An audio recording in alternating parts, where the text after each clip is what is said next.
নমস্কার বন্ধুরা, শুভ দুপুর। আশা করি মায়ের আশীর্বাদে ভালো আছেন, আপনারা সুস্থ আছেন। তো আজকে আমি নিয়ে এসেছি, এই দেখেন শাপলা। আমাদের এখানে তো অনেক দাম, গ্রামে তো সবাই পুকুর থেকে খাল থেকে তুলে এনেই রান্না করে। আমাদের এখানে 50 টাকা করে কিলো। ও দেখেন কত ছোট ছোট। তা আমি আজকে শাপলা করব, চিংড়ি মাছ দিয়ে শাপলা করব। তো শাপলাটা আমি কি করে করব, ভিডিওটা পুরো দেখবেন, স্কিপ করবেন না। আর ভিডিওটা যদি ভালো লাগে তাহলে একটা লাইক জরুর করবেন।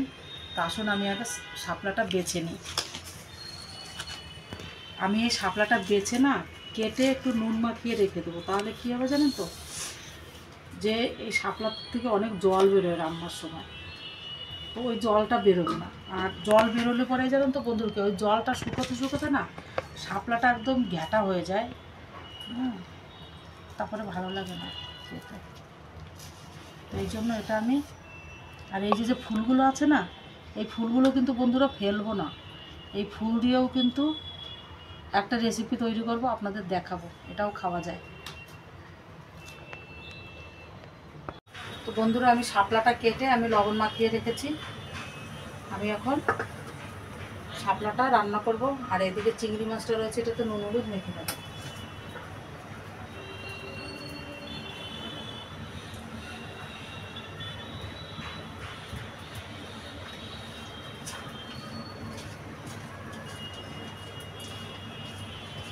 চিংড়ি মাছ দিয়ে এটা দিয়ে শাপলাটা দিয়ে না ঝোল রান্না করলেও ভালো লাগে।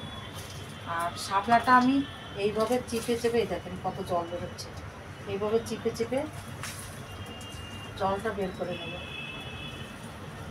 তাহলে কী হবে জানেন তো, শাপলাগুলো ভাঙবে না, মানে ঘ্যাটা হবে না, আস্তে আস্তে থাকবে এরকম, তার ভিতরে গলে যাবো। কড়াইটা গরম হয়ে গেছে, দিয়ে দেবো সরষের তেল।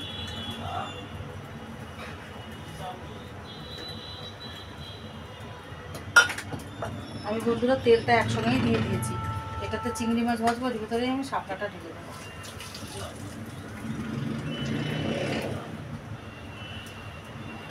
কেন এটা জলের জিনিস না, অনেক বেশি জল বেরোয় শাপলাটার থেকে।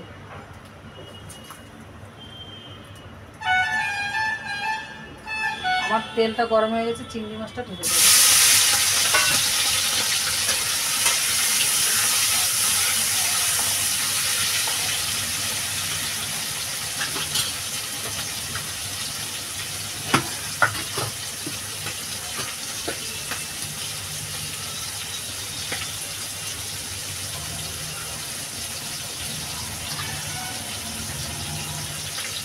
ভালো করে না, একদম ভালো করে টাইট করে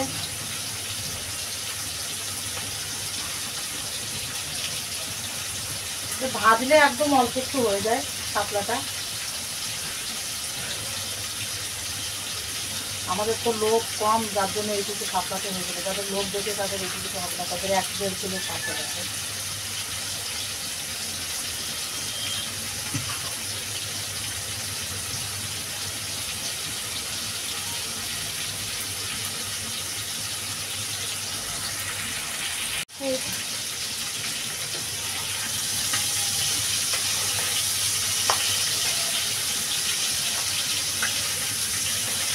আমি এবার শাপলাগুলো ঢেলে দেবো।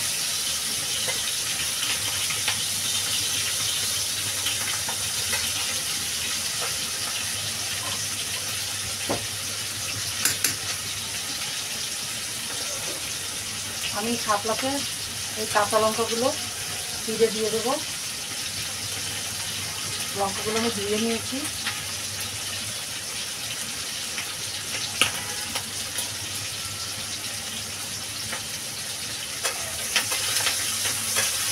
আমি বন্ধুরা এবার এই শাপলাগুলো দিয়ে দেবো। এটাতে আমি আর লবণ দেবো না, কেন এটা লবণ দিয়ে আমি মেখে রেখেছিলাম, তার জন্য আর লবণ দেবো না। তাহলে লবণে পোড়া হয়ে যাবে, শুধু একটু হলুদ দিয়ে দেবো।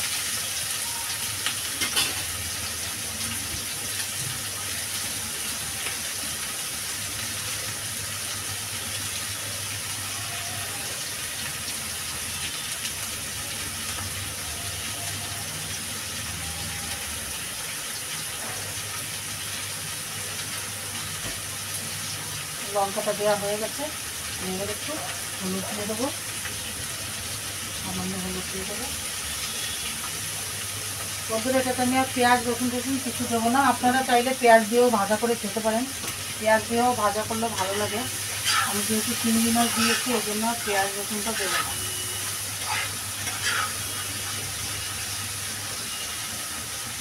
এইভাবেই এবার ভাজা হতে থাকবে।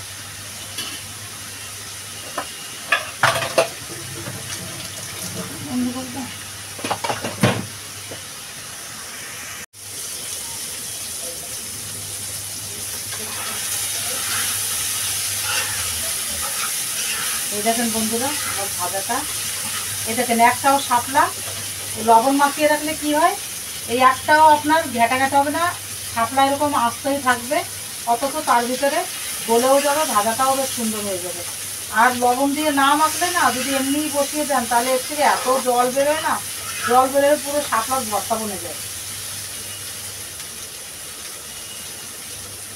আর এটা তো বন্ধুরা সবসময় পাওয়া যায় না, এই বর্ষার সিজনেই খালে বিলে জল হয় তখনই এই জিনিসটা হয়, 12 মাস হয় না এটা।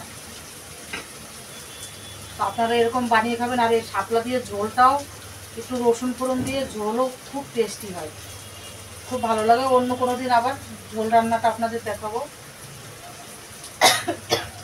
আমাদের এখানে তো দেখেন এত দূর থেকে আমরা পাওয়া যায়, তাই অনেক বড় কথা। কেন তো আগে তো একদমই পাওয়া যেত না, এখন তো যাই হোক এদিকেও বাঙালি অনেক হয়ে গেছে, যার জন্য বাঙালি সবজিগুলো আমরা এখানে পাই। আর আমাদের এখান থেকে আবার নৈনিতালটা আবার একটু কাছে, তো নৈনিতাল থেকে এই যে বাঙালি সবজিগুলো তরকারিগুলো এগুলো আমাদের নৈনিতাল থেকেই বেশি আসে। কলকাতা থেকে আসে অনেক কম আসে, আর কলকাতা থেকে যে সবজিগুলো আসে সেগুলো তো আরও বেশি দাম। আর নৈনিতালটা এখান থেকে একটু দিল্লি থেকে কাছে, যার জন্য ওখানে সবজিগুলো এই বাঙালি সবজিগুলো চাষ হয়। আর নৈনিতালে অনেক বাঙালি আছে, তো ওখান থেকে সবজিটা দিল্লিতে আসতে থাকে।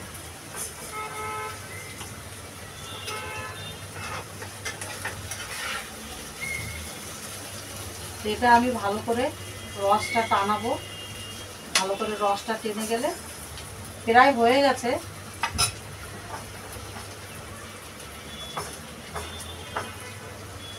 এইটা দিয়ে আমার ঠাকুমা অনেক কিছু রান্না করতো শাপলাটা দিয়ে। তো আগে এখন আগের খাওয়া, আগের দিনের খাওয়া দাওয়া আর এখনের খাওয়া দাওয়া তো একদমই আলাদা। এখন মানে এইসব দেশি খাবার অনেকেই পছন্দ করে না।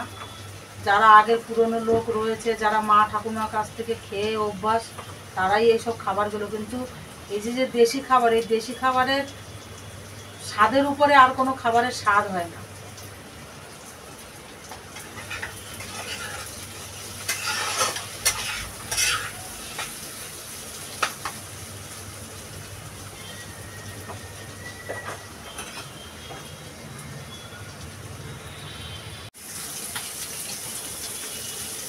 বন্ধুরা আমার শাপলা ভাজাটা হয়ে গেছে, এই দেখেন কত সুন্দর চিংড়ি মাছ দিয়ে শাপলা ভাজা।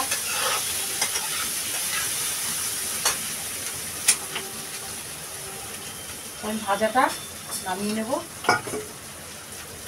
ভাজাটা আমার হয়ে গেছে, দেখুন কত সুন্দর হয়েছে। বন্ধুরা এটা দিয়েই আজকে ভাত খেয়ে নেওয়া যাবে। এই শাপলাটা না কালো জিরে ফোড়ন দিয়েও আপনারা করতে পারেন ভাজাটা, কালো জিরে ফোড়ন দিয়েও ভাজা ভালো লাগে।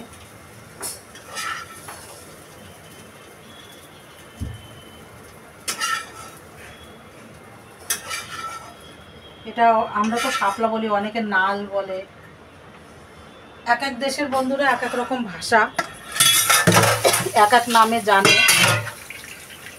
এই যে আমার হয়ে গেছে বন্ধুরা শাপলা ভাজাটা। আপনারাও এইভাবে বাড়িতে বানিয়ে খাবেন আর কমেন্ট করে জানাবেন কীরকম লাগলো। কেন কি যারা গ্রামের মানুষ তারা তো সবসময় খেতে থাকে। আর ভিডিওটা যদি ভালো লাগে তাহলে লাইক শেয়ার কমেন্ট করে দেবেন। তো ভিডিওটা এখানেই শেষ করছি। ভালো থাকবেন, সুস্থ থাকবেন। আজকাল অনেক বেশি বৃষ্টি হচ্ছে, অনেক জায়গায় বন্যা টন্যা হচ্ছে, আপনারা সাবধানে থাকবেন সবাই। তো শেষ করছি এখানেই।